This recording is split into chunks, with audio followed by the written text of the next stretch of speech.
Hello বন্ধুরা, cooking with Armina রান্নাঘরে আপনাদের সবাইকে অনেক অনেক স্বাগতম। বাঙালির দুপুরে গরম ভাতের সঙ্গে যদি থাকে ঝিঙে আলু দিয়ে রুই মাছের একদম হালকা পাতলা ঝোল, আর শেষে যদি সেই ঝোলে একটুখানি পাতিলেবুর রস চিপে নেওয়া যায়, তাহলে তো আর অন্য কোনো পদের দরকারই পড়ে না। আজ আপনাদের সঙ্গে শেয়ার করব ঠিক এমনই একদম ঘরোয়া কম মশলার বাঙালি স্টাইলে ঝিঙে আলু দিয়ে রুই মাছের পাতলা ঝোল। খুব সহজ উপকরণে তৈরি হলেও এর স্বাদ আপনাদের মন জয় করবেই। তাহলে চলুন দেরি না করে শুরু করা যাক আজকের রেসিপিটি। প্রথমেই আমি এখানে রুই মাছ নিয়ে নিয়েছি। মাছগুলো খুব ভালো করে পরিষ্কার করে ধুয়ে নিয়েছি। এবার মাছগুলোকে ম্যারিনেট করার পালা, আর এর মধ্যে দিয়ে দিলাম স্বাদমতো লবণ আর সামান্য হলুদের গুঁড়ো। তারপর হাত দিয়ে খুব আলতো করে প্রতিটা মাছের গায়ে মশলা ভালো করে মাখিয়ে নিলাম। এবার একটা ছোট বাটিতে দিয়ে দিলাম জিরের গুঁড়ো, ধনের গুঁড়ো আর কাশ্মীরি লঙ্কার গুঁড়ো।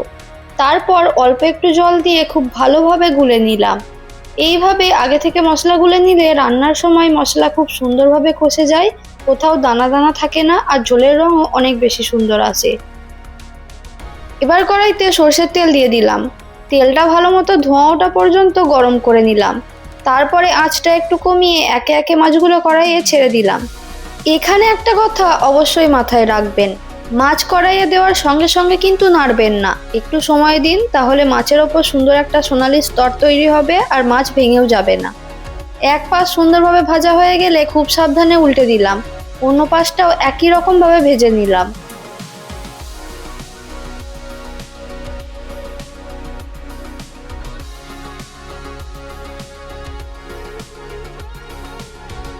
সমস্ত মাছ খুব সুন্দর করে ভাজা হয়ে গেছে, আর দেখুন মাছগুলো কি সুন্দর কালার এসেছে। এবার মাছগুলো তুলে একটা পাত্রের মধ্যে রেখে দিলাম। এবার ওই একই তেলের মধ্যে দিয়ে দিলাম টুকরো করে রাখা আলু। সামান্য লবণ দিয়ে মাঝারি আঁচে আলুগুলো ভাজতে শুরু করলাম।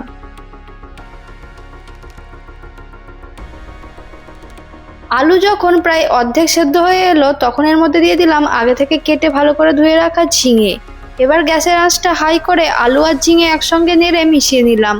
তারপর কড়াই ঢেকে কয়েক মিনিট রান্না করে নিলাম। ঢাকনা দিয়ে রান্না করলে ঝিঙে থেকে যে জল বের হয়, সেই জলেই ঝিঙে আর আলু ধীরে ধীরে নরম হতে থাকে। এতে আলাদা করে জল দেওয়ারও দরকার হয় না, আর সবজির স্বাদও অনেক বেশি ভালো থাকে।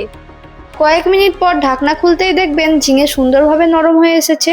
এবার আর একবার ভালো করে নেড়ে নিয়ে সবজিগুলো হালকা ভাজা ভাজা হয়ে এলে তুলে আলাদা করে রেখে দিলাম। এবার একই কড়াইয়ে প্রয়োজন হলে আরেকটু সর্ষের তেল দিয়ে দিলাম। তেল গরম হয়ে গেলে ফোড়ন হিসাবে দিলাম তেজপাতা আর রাঁধুনি। রাঁধুনির সুন্দর একটা গন্ধ বেরোতে শুরু করলেই দিয়ে দিলাম কয়েকটা কাঁচা লঙ্কা। এই ফোড়নটাই কিন্তু পুরো পাতলা ঝোলের স্বাদ কয়েক গুণ বাড়িয়ে দেবে। সবকিছু কয়েক সেকেন্ড ভেজে নিয়ে এবার দিয়ে দিলাম আদা রসুন বাটা। এবার ধৈর্য ধরে নেড়েচেড়ে আদা রসুনের কাঁচা গন্ধ পুরোপুরি চলে যাওয়া পর্যন্ত ভেজে নিলাম।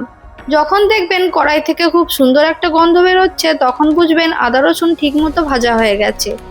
এবার দিয়ে দিলাম আগে থেকে গুলে রাখা মশলার সেই মিশ্রণটা। গ্যাসের ফ্লেমটাকে মিডিয়ামে দিয়ে ধীরে ধীরে মশলাটা কষাতে থাকলাম।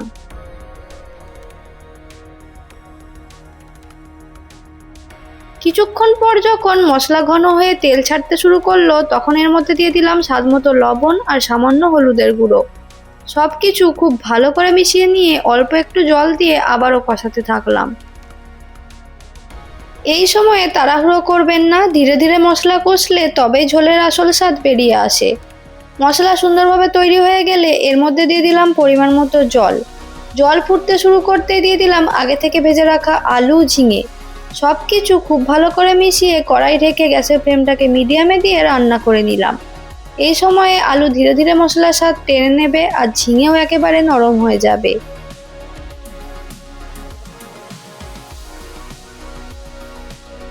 কয়েক মিনিট পর একবার ঢাকনা খুলে ভালোভাবে নেড়ে নিলাম।